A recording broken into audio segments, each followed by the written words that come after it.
Hey guys, and welcome back to my channel. If you're new here, my name is Ali. In today's video, I will be sharing with you guys 5 tips that have helped me with school. I'm going to be targeting specific areas in schools, whether you do online school, whether you do in person, whether you are a dual credit / college student, or all of the above. I have some tips for you.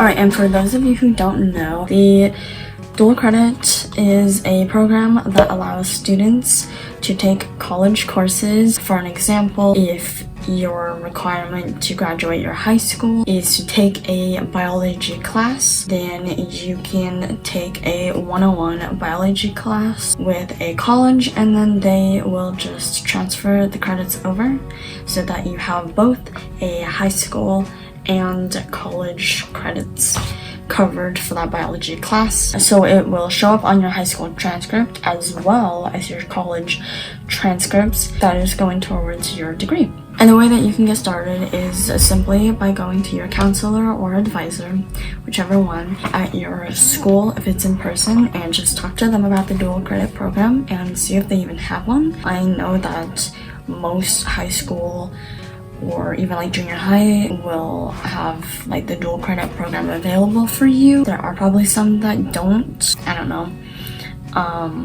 but talk to them, see about getting started, and it's pretty easy. They will help you get set up. You just sign up with the college and then you just take the courses. I took directly through the school. It was Treasure Valley Community College, and I did that online, and it was really easy. I just applied as a dual credit student. And then the other one that I did was CWI, which is College of Western Idaho, my online high school.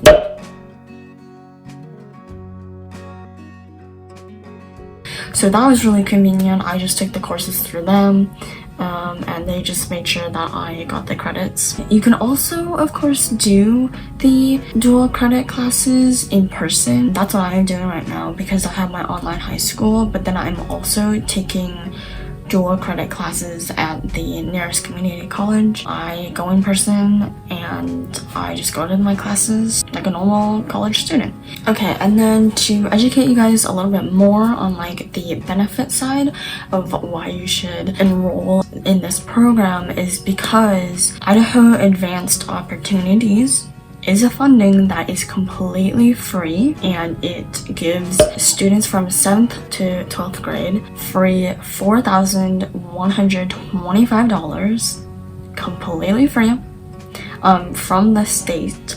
It's for Idaho students, so I don't know if any other states do that kind of thing where they give out that much free money. They probably do, I don't know, but I know Idaho because I live in Idaho. And they give you the free $4,125 so that you can enroll in overload courses, dual credit, workforce training, and examinations. Mine is obviously dual credit. And then it's also really easy to sign up for. You sign up and then you just request some money for each courses. You just put in like the basic information, your name, what course it's going to be for that they are paying for, and then it will get approved. It will also tell you the remaining balance every single time you have a course paid. And then if you have a remainder left from the advanced opportunities, but it's not quite enough for a class, then it will use the rest of the money in advanced opportunities, and then you will just pay the rest out of pocket for that, which is something that I had to do. And if you don't even use any of the money because you didn't know about it, or because you just don't participate in those 4 that the money can go towards that I told you earlier about, then it literally just goes to waste. It's just like access if it was never there. So it's why it's a great thing to just use it, because it's there, it's free, and it's accessible for everyone that is in Idaho. And the other thing that goes in with the advanced opportunities is to also enroll in the dual credit courses as quickly as you can, so that way you can use the advanced opportunities as quickly as you can. Because if you start in like your junior year taking dual credit classes and continue through your senior year. But then once you graduate, you're still gonna have so much money that you're not able to use anymore. For example, I have a friend who wasn't really able to do the dual credit courses until his junior year or so. And so by the time that he graduated high school, he still had a lot of money left in the advanced opportunities that he could have used, but kind of just went to waste. Whereas someone like me, I started in freshman year, continued for several years, and I used up all of it. I think I used up all of it fall of senior year, and then in spring I just have to pay out of pocket.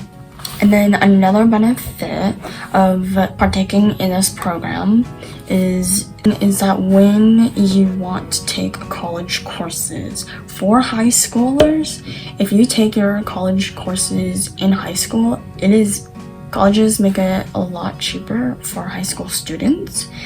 For me personally, with my community college that I am attending right now, it is $75 per credit to attend the school as dual credit, versus if you were an actual college student that had already graduated high school, you would be paying $141.50 per credit. That's the minimum. It goes up to $364 even, depending on like where you live. I know that one is for out of state. Since you're using that AO money, even though it's $75 per credit, it's still free. Like $75 per credit may seem like a lot, because how many do you need to earn your AA degree, which is the associate's degree? 60 credits. So 60 times $75, that's a lot of money, right? But the advanced opportunities can pay for so much of it. In fact, I was able to get 57 credits paid completely by AO funding, and you need 60 to get your associate's degree. So I basically got my AA almost completely paid free.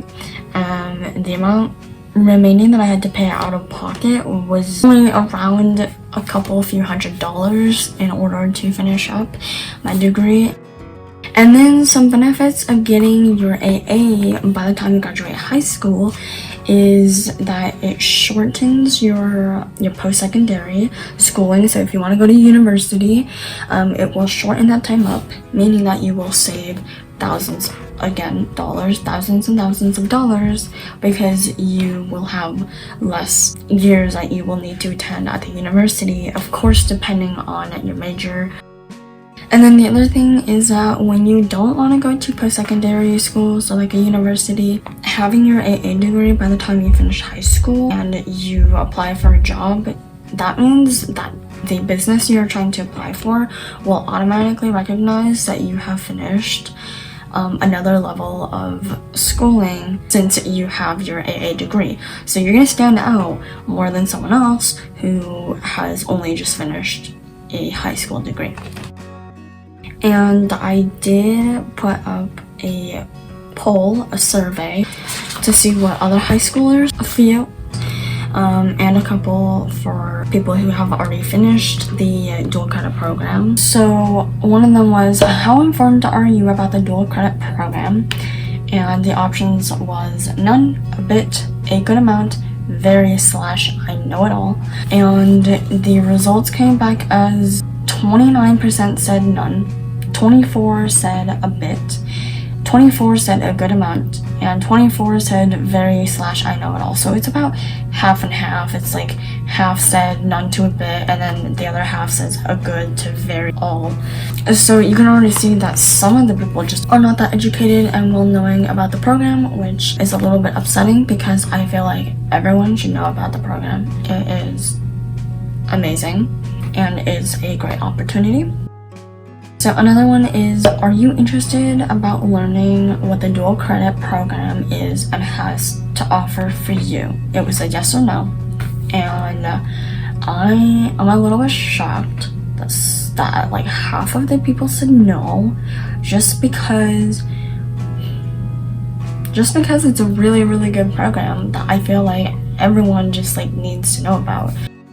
And the next one is, if you have taken dual credit courses so far, how many credits have you earned? The options was 0, 1 through 25, 25 through 40, or 40 through 60 plus. There was 43% of people who said 0, which is really upsetting because if you think about it, those high schoolers and the money that is in AO is just going to waste once they graduate. Once you graduate, you just cannot use it anymore. You cannot access it because you're not that 7th through 12th grade. There was 21% for 1 through 25 credits, 21% for 25 through 40 credits, and then a 14% for 40 through 60 plus credits. Okay, and then the next one is, would you recommend a friend, family to partake in the dual credit program as well? And it was absolutely everyone should, or I had a terrible experience, no. So I'm happy with the results, as 91% said that absolutely everyone should partake in the program, and there was 9% who said no. And then the next one was, if you had a great experience with dual credit, please tell me why. And one response I got, and was the only response I got, was, and I quote, I was able to graduate with my associates before I graduated from high school, so I think it's cool, LOL. This one is, if you have finished the program or are about to, like me, please tell me how this has impacted you and your life, future goals, schooling in general, etc. And it was from the same person, and it gave me a good head start. Definitely agree, as someone who is going to go to university afterwards. And this one is, did you get your AA/finish the DC program within high school, or did you get it after you have already graduated high school? As well as if you're on track to finish it in high school or on track to not finish in high school. And 100% of the people said got it within graduating high school, or they are on track to, which is great because, like I said earlier, if you don't finish it while you're in high school, it's not that much of a problem because yes, those credits are still yours, they're still on your college transcript, except when you transfer to a college afterwards, whether that's community or university, your prices are no longer going to be that high school price. It is going to be the standard couple hundred, a few $100s. And then the last one is, do you know the benefits of earning your AA before you graduate high school, and would you be interested in learning? 57% said, no, I do not know the benefits, but would want to. And 43% said, yes, I know the benefits. So to conclude, dual credit is just an amazing program that allows you to take college courses while you're enrolled in high school at a cheaper rate and virtually almost for free when you're in Idaho. Probably maybe other places too. I have no idea. So yeah, that is what the dual credit program is. And yes, I am in a different outfit. This is a different day because I forgot to film this. Okay, so number 1 is going to be for those online students. I have been in online high school, so I've been doing it for 4 years.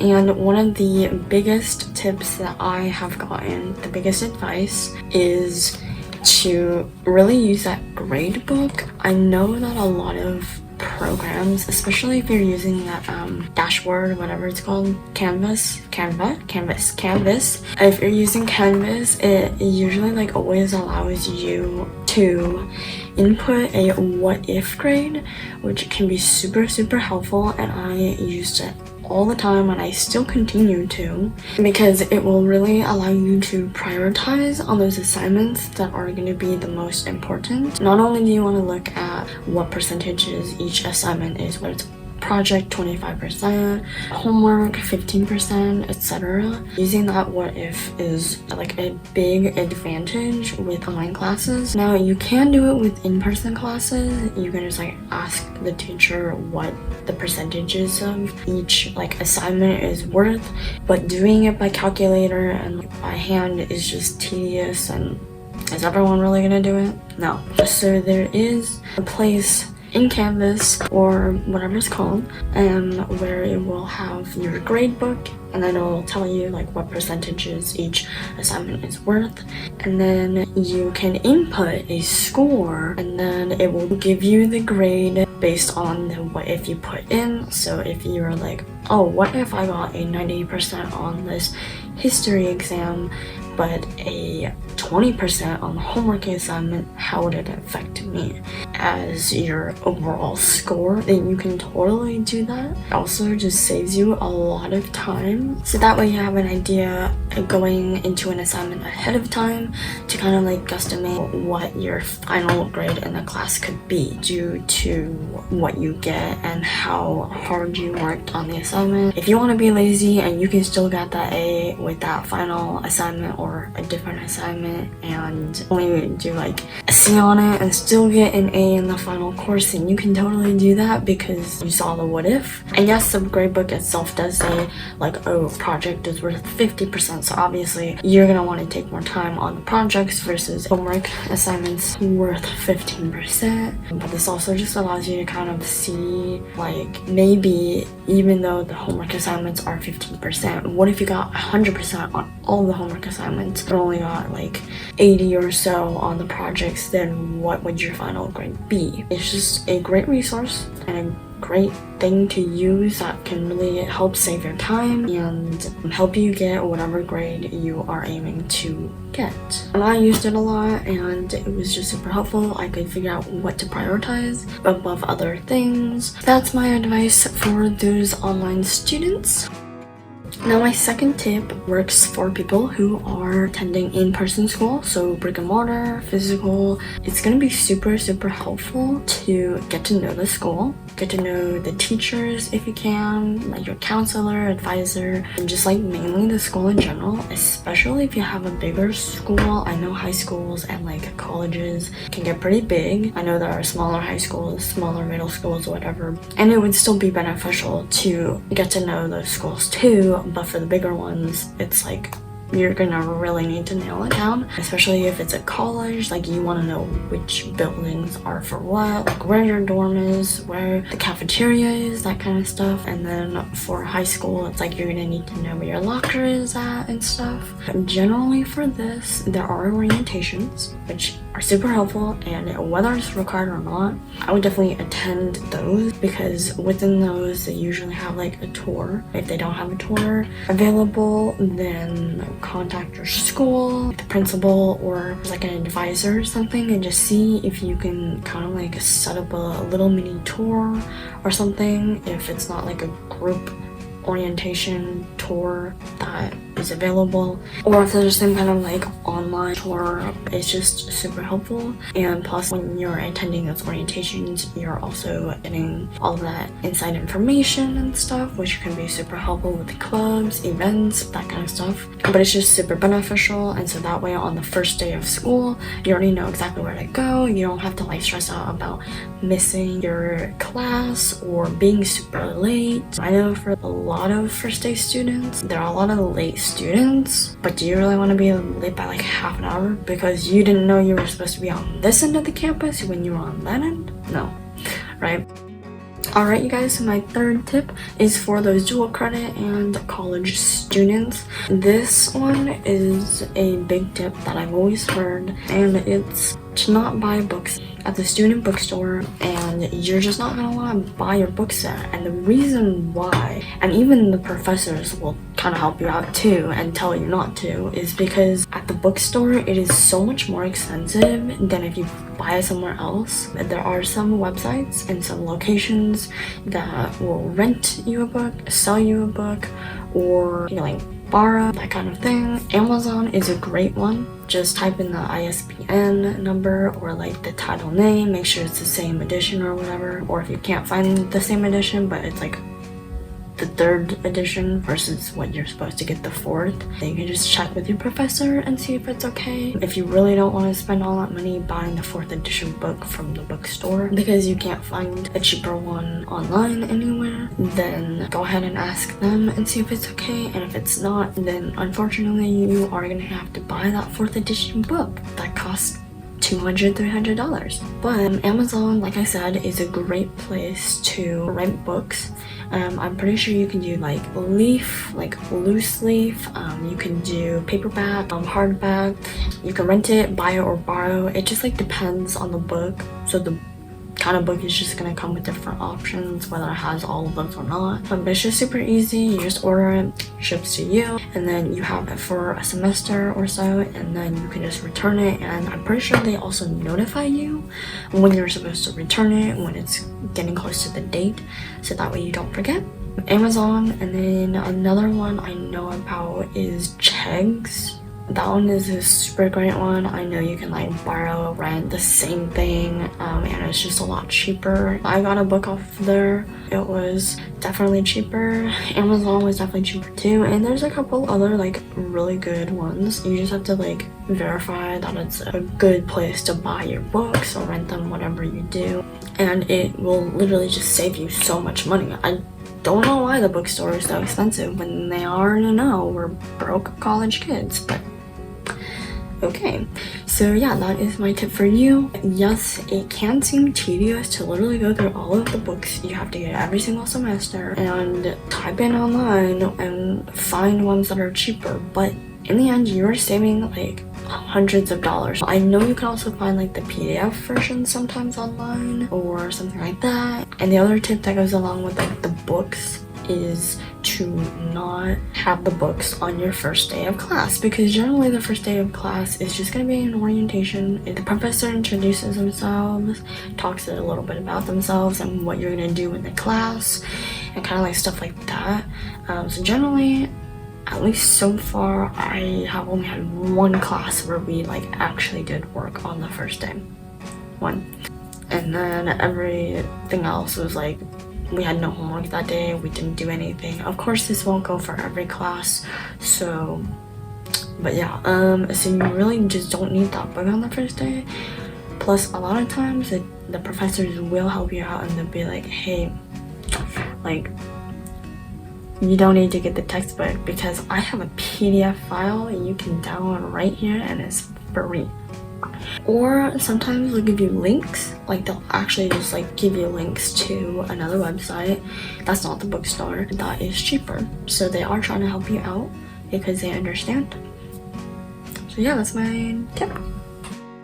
Okay, so my 4th tip, which is like general, just kind of like everyone, no matter where you take classes, like when, etc. This one is time management. And what goes with that is getting a planner, just like super helpful. It's super important to know how to manage your time so that you are using your time wisely, because especially when you have all of these events, you have soccer after school and then you have to meet up with friends and you have a game next Wednesday, etc. You have homework. It can be a lot. And it can be stressful, and you have 6 classes, 7, 8, whatever, or you have just like really hard stressful classes. Management is just super key and important because your time is going to fly by when you have all of those things to do per day. So if you want to really maximize your productivity, the big way of doing that is doing the planner. This one I got from like the Hallmark store. I was looking for a planner specifically like this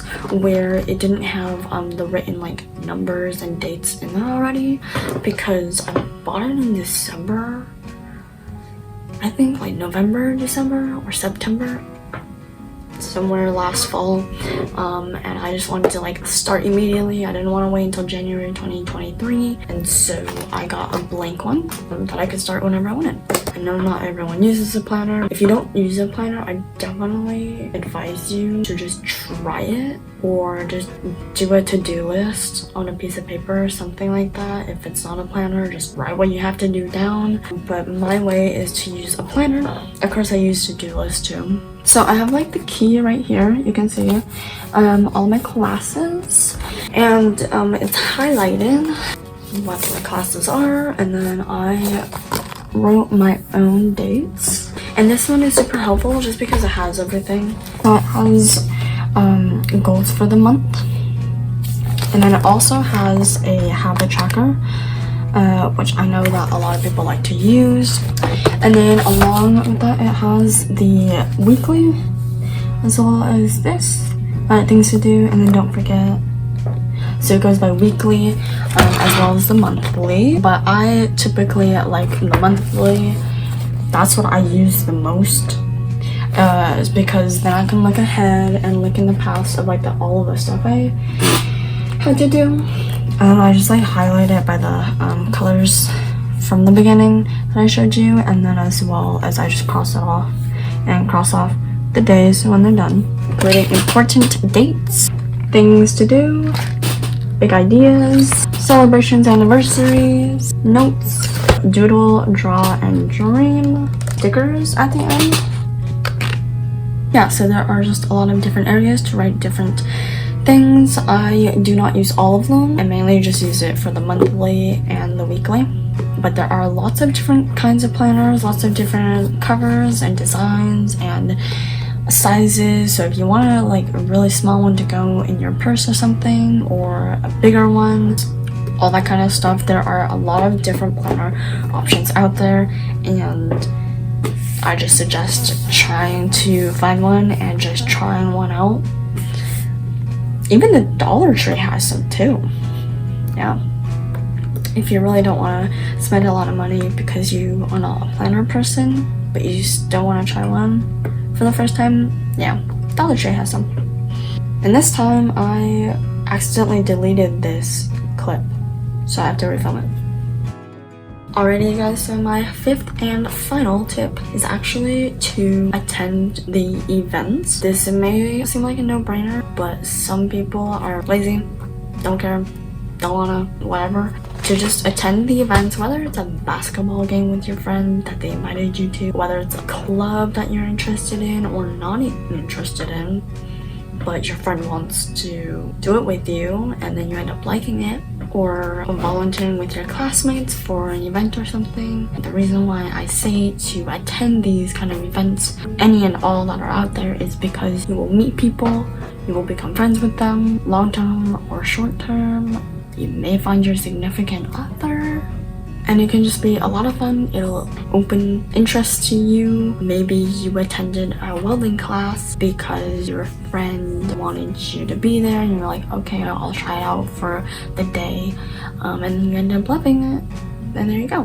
But there are so many opportunities and so many events that a lot of people miss out on just because they just don't care or don't think it's fun, don't have interest or something like that. But attending these kind of events that are available, and especially if they're free, this allows you to get out of your house more, get out of your desk more, get out of your dorm more, like just be more involved. And it's also a great way to find a new hobby and just find something new that, to be passionate about, whether it's like a jiu-jitsu club or art club. Okay, so now that I've told you about attending the events and some other reasons of why it would be beneficial, how and where do you find where the events are and when they are? Because sometimes when you're not looking for the events, you will miss them.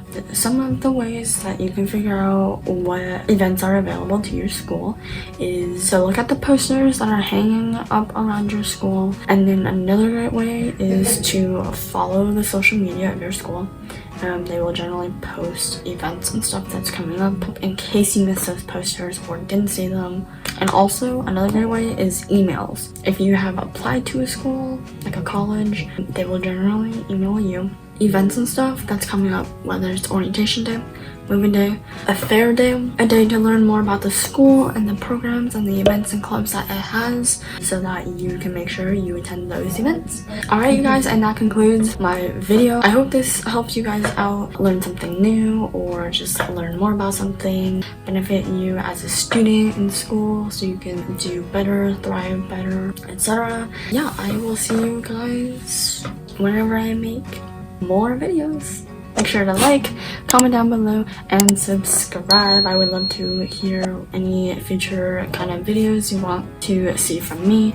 I will be definitely making more school-related videos in the future, so don't worry about that. But if you still want to put your suggestions in to make sure that I don't miss those school videos you want to see, definitely put them down below, or any other kind of videos that you want to see too.